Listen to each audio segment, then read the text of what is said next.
Hey folks, this is Vince and Natalie with Dad's Gaming Addiction, and once again, we're going to quickly check out Deadzone Rogue. This is a game that just recently released into 1.0, meaning it's out of early access now, and a big content update just hit. So we went back to it, had a blast. I gotta say, it's a fantastic little game. So we already released a video on this, so I'm not going to delve too deeply into the gameplay mechanics, but this is a first-person shooter with roguelite elements. You will be earning currency as you play and then spending those currencies in order to upgrade your character amongst different trees. There's different areas to upgrade your character, all sorts of cool little things. And it is co-op as well. It supports up to 3 people.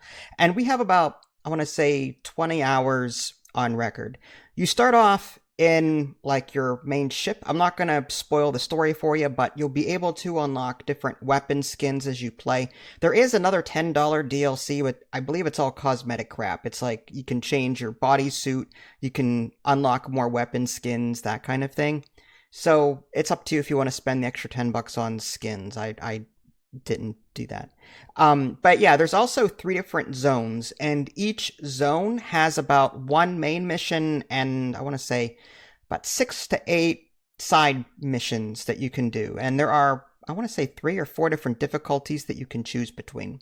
And as far as upgrading goes, there's tech mastery and then there's superior items. Superior items don't clock in until zone 2. The tech masteries you can start upgrading right away. You get these shards, and you can also spend these Triforce, upside down Triforce looking blue things in order to upgrade your trees. And during a run, you're going to go from like arena level to arena level to arena level in order to progress to the last one and finally beat the boss, or whatever the mission has you do. And then in between, sometimes you'll be able to buy weapons at a fabricator, upgrade those weapons, change the element type. There's all sorts of cool things, different ways that you can combo, because you're going to be getting these perks as you play in this run.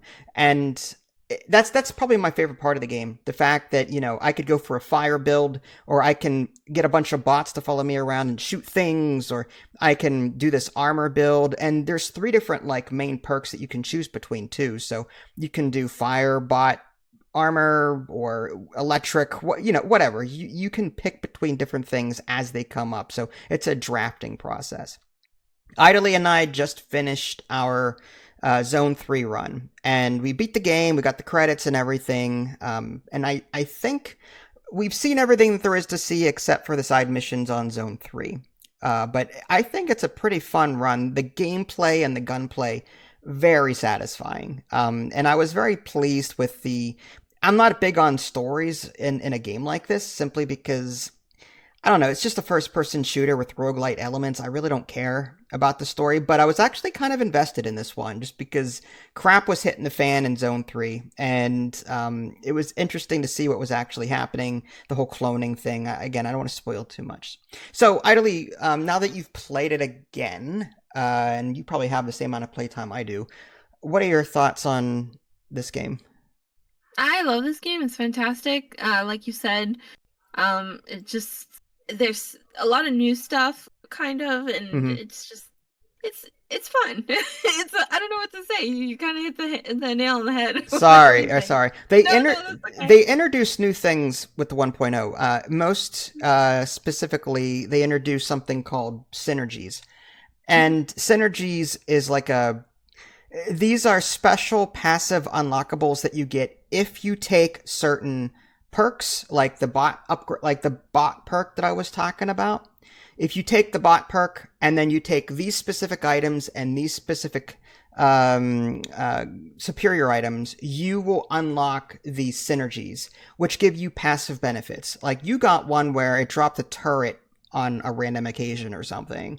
No, I didn't get that. Oh, you didn't get it? I was looking into it. I was trying to complete it, Mm. but I completed like 6 or 7 other ones first before I could complete that one. Yeah, so new to the game, Synergies. I really like that. So it actually makes me choose now. Like, I usually just pick what's best for me in my playstyle, but now I look at like, oh, well, this is going to unlock a new synergy if I take this one that I don't want. So now I'm like stuck between the two. This is the one I really want, but this one's going to give me a synergy that I really want. So now I got some decisions to make. So yes, it adds to the decision paralysis, but at the same time, I'm really enjoying it. Did you have any complaints, or are you just happy as a clam with this? I'm happy as a clam with this game. I really am. I mean, I love that their stats, like the stats are pretty in depth. And not a lot of games will give you such in-depth stats like this. And I don't think we even saw like all the enemies, because I went into the compendium and there was still a lot of things to unlock, such as different synergies. There's so many of them. There's all these different skins for these guns that you can unlock. I don't like that some of the skins and stuff is locked behind difficulty.